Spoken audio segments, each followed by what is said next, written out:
Hey guys, the Explorer of Horror here, HorrorBoy465. Welcome back to some more reviews. And today I'm talking about a slasher film that I really enjoy. I figured that since December, the month of Christmas, I would review um, a Christmas slasher classic. At least in my opinion, I absolutely love this film. Also, I will be talking about a couple other Christmas themed slasher or horror films. Of course, I'll be talking about the Prom Night series as well. But when I'm done reviewing these films, which I do plan on reviewing the first one tonight, once I'm done reviewing those movies, I'll move on to. I know that I was also reviewing sequels. I might have to wait. I might have to make that wait for a little bit because this, of course, is the month of December. So I want to do a couple of Christmas themed horror films and Christmas themed slasher films. Stuff like I wanted to review Ginger Dead Man, which I haven't really heard the best things about. Jack Frost, which is actually it's not the one with Michael Keaton. It's the one slasher film, Jack Frost. Now I know that film has a cult following. I know that it gets pretty positive reviews. Of course, I've heard some negative reviews about it as well, but for the most part, I do know that it has a cult following. I watched Jack Frost a long time ago, but I remember thinking that I didn't understand why it had a cult. In my opinion, I didn't understand it because for me the movie was kind of boring. Not much really happened. I did not get into the humor. Just personally not a film that I'm a fan of. But this movie, I think, is probably I don't know. I would say it's probably my favorite Christmas themed slasher film, but I have to think about that because there's also a couple other movies that are Christmas themed horror films. But it's definitely one of the best ones. It's one of my favorite slashers of all time, and that is the legendary Silent Night, Deadly Night. Now, this film came out in 1984, directed by Charles E. Seller Jr. Now, this film, for the time that it was made, first of all, it had a very low budget. It had a budget about $1 million, and that shocks me because this movie used that budget to the greatest they could use it. It has a great atmosphere. It's very well shot, in my opinion. And in my opinion, it's one of those slasher films with a very strong story behind it. Because it's not just okay, this one person just for no reason at all goes psycho on Christmas, starts killing people. There's a lot of detail behind it.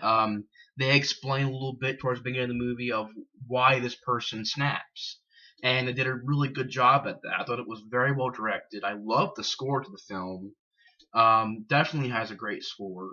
Um, Thought it had some really good music. Really good practical effects. A lot of gory death scenes. I recommend getting this DVD. I don't know if there's another DVD out there with more features because this has only it only has a trailer, poster and still gallery, Santa's stocking of Outrage, and an audio interview with director Charles E. Sellier Jr. Now, I wish it would have had more than that. A documentary would have been great. I don't know if they couldn't get too many people to talk about this film, but a documentary, a making of, would have been fantastic for this film. Now, the movie, keep holding up the case here because I absolutely love this case. A lot of detail put into this case. People like Anchor Bay. It says here Anchor Bay made this DVD. People like Anchor Bay and Scream Factory put a lot of detail into their films. Anchor Bay, as far as this DVD's features go, it could have been better. I mean, you got an audio interview, but and maybe that was hard to get. Maybe it was hard to get features. Maybe that's why. I don't know. But I really do wish they could have gotten a behind the scenes or a making of or something like that. But we do. It does have an audio interview um, with the director. But as far as the case goes, I absolutely love this case. A lot of detail put into it. And even the DVD has the classic poster. So really, really love the artwork on this film. This film has great picture, great sound. So they really did a good job, sort of enhancing the film's viewing experience. It is definitely a fun, uh, definitely a different idea. I know that there was a film I believe there were a couple films before this that did Christmas themed slasher films. Black Christmas being one I've heard about a lot. I haven't seen that yet, but I definitely want to watch Black Christmas. I heard it was a very good horror film. I heard it was a classic. I believe it's called like Silent Night, Bloody Night, and I think those all came out before it. I know that Black Christmas came out in 1974, but Silent Night, Bloody Night, I think that came out in the 70s as well. But this film, the reason that it was so controversial is because is that the fact that you have a killer Santa Claus or a person dressing up as Santa Claus going around killing people. I believe it was a very mainstream film. And what's so notorious about this film is that, A, the idea, B, the makeup effects and death scenes, C, the fact that I think it's a slasher film that has more depth than other slasher films. It really has a story behind it, and it has some really good actors in the film. I really enjoyed, I believe it's Robert Brian Wilson playing Billy. Did a really good job, I think. Yeah, I think he did. Yeah, Robert Brian Wilson did a good job as the Billy character. Great job as the Billy character. You really feel sorry for him, and even the two actors that played Billy before him did a great job. Um, but this film, when it came out, I mean, it just was a very controversial, very intense subject because you had the fact that it dealt with Santa Claus. And at the time, there were protests. There were people standing outside the theater with, signs and stuff protesting against the film, trying to get it shut down. And, it's just shocking how the response was to this film and how it's left its mark on horror film history. Um, it's definitely one of the things that's gotten this movie noticed, as well as the makeup effects, the acting, and the fact that, at least to me, it's an above average slasher film. Now, the story is pretty basic, but it has some background details that I really enjoyed. Basically, Billy and his parents and his younger brother, they go to visit their grandpa, and the grandpa's like, he's acting really weird. And the guy did a decent job playing the grandpa, kind of a creepy character. Um, he's like, Santa Claus is gonna kill you or something like that. Try to get the line. He did really good lines in this film.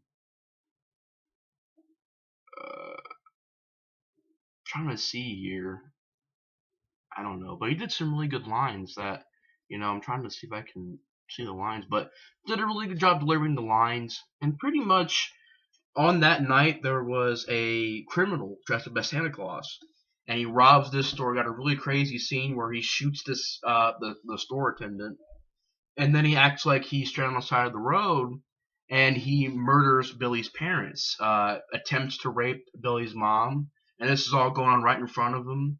And there's a really well done scene where it's after the fact, where the guy has slit Billy's mom's throat. He shot the dad in the head, and now it's just Billy and his brother there by themselves.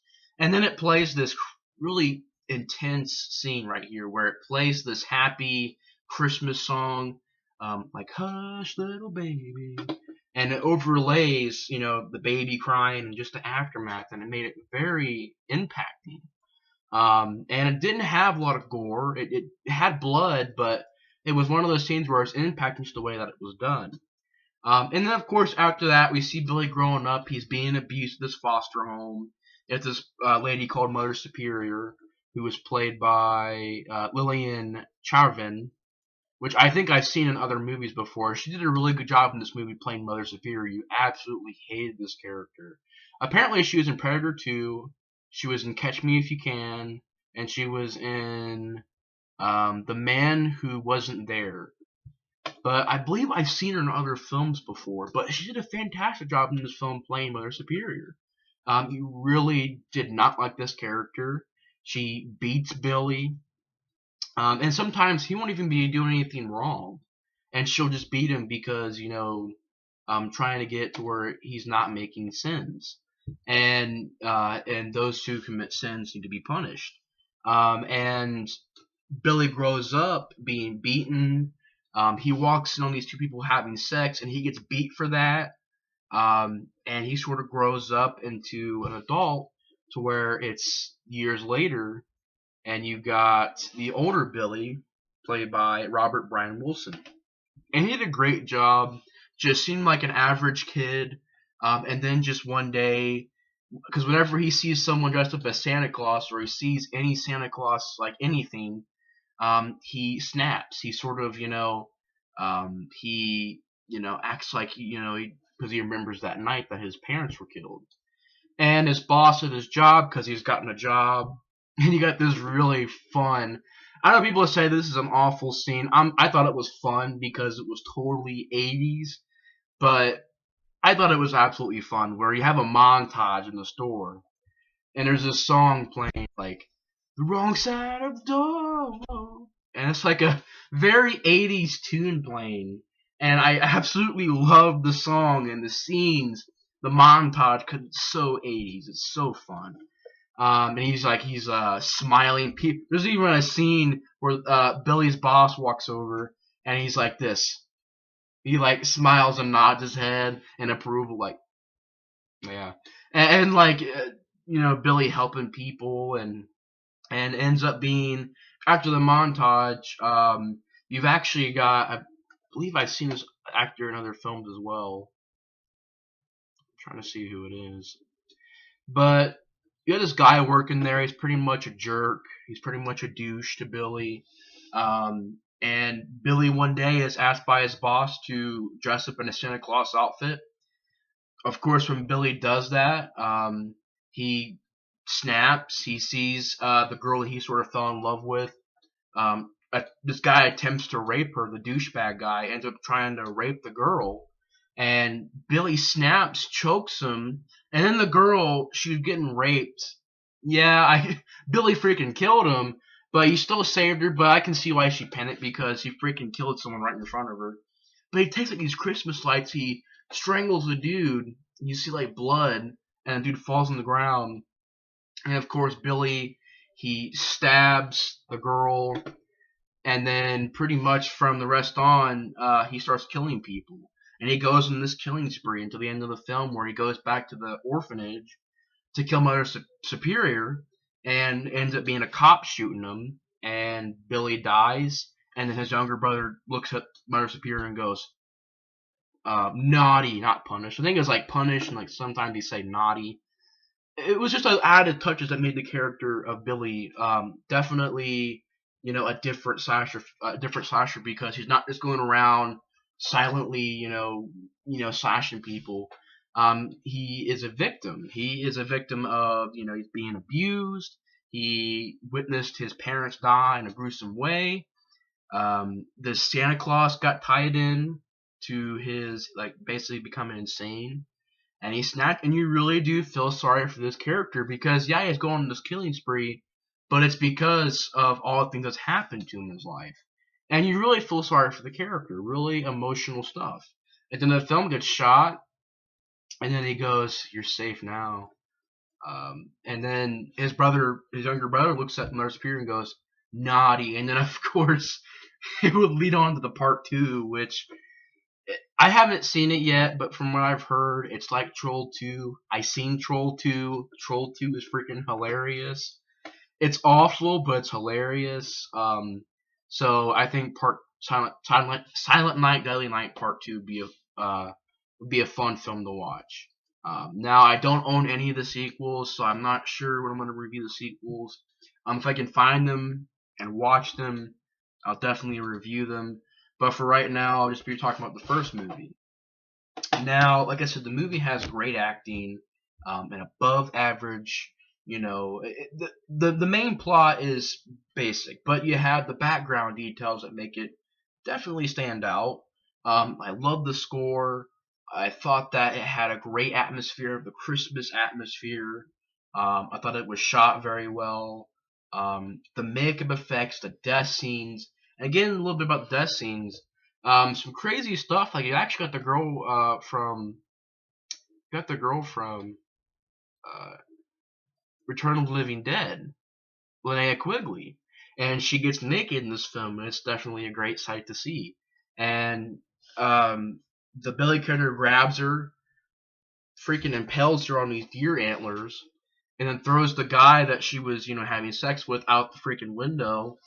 And there's another scene where these kids are sliding down this hill, and freaking Billy comes out with an axe, decapitates someone as they're going down, as they're sliding down a hill. Um, he takes like a hammer, kills someone. He takes like a bow and arrow and shoots it. Ends up killing the girl from Halloween 4. If you guys remember the girl from Halloween 4, she was the girl that was in the ambulance. Not she was like in the scene with the guy who gets the thumb stuck in his head. The other girl from Halloween 4, she's in the ambulance right next to the guy who gets the thumb in his head. She's in this film playing a small role. Did a good job in this movie. And it had some pretty good cameos as well. And pretty much she gets like an arrow shot through her. And then you just got some scenes that were just very well done. There's a scene where this girl wakes up, and this is after Billy got done killing the girl Linnea Quigley from Return of the Living Dead and her boyfriend, and he goes, "Have you been naughty?" And you think he's gonna kill her, but then she goes, "No," and he ends up handing like a bloody knife or whatever, and then she goes downstairs and finds the dead bodies. And the movie is just very well made. Like I said, it has background details that make it separate and not typical. It has some really good special effects, really good practical effects. It has some really inventive death scenes. Um, Very controversial for the time. The history of this film is very infamous. But I definitely think it's an above average horror film. It's gutsy. It took the risk of being controversial, and I thought it really worked. Anyways, guys, thanks for watching my review on Silent Night, Deadly Night. If you guys have not seen this film, I would definitely recommend that you watch it. It's definitely a film that I watch around Christmas time. It's a great Christmas slasher flick. I would say my favorite, if not my favorite, then one of my favorite slasher films to take place around Christmas time. Definitely a great slasher film.